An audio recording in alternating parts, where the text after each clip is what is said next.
সেই বন্ধুকে কখনো হারিও না, যে বন্ধু তোমাকে তোমার ভুলটা এসে শুধরে দেয়, গালি দিয়ে হলেও শুধরে দেয়।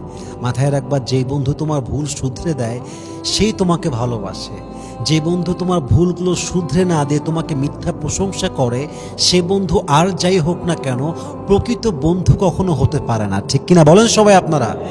আর বন্ধুকে হারায় ফেললে জীবনটা আসলে হাহাকারে ভরে যায়, জীবনটা একদম শূন্য শূন্য হয়ে যায়।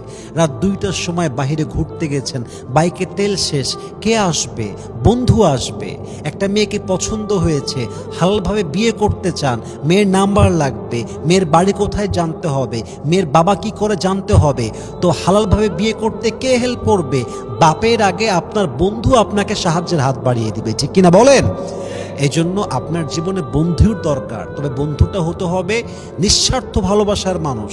স্বার্থপর বন্ধু দিয়ে জীবন চলে না, স্বার্থপর বন্ধু দিয়ে জীবনে ভালোবাসা পাওয়া যায় না। অতএব যে বন্ধু আপনার ভুল ধরিয়ে দেয়, সুখে দুঃখে পাশে থাকে, বিপদে সহযোগিতার হাত বাড়িয়ে দেয়, আপনার দোষগুলোকে ধরিয়ে আপনাকে শুধরে দেয়, এমন বন্ধুকে হারানো মানে এটা কপাল পোড়া ছাড়া কিছুই হতে পারে না। ঠিক কিনা বলেন?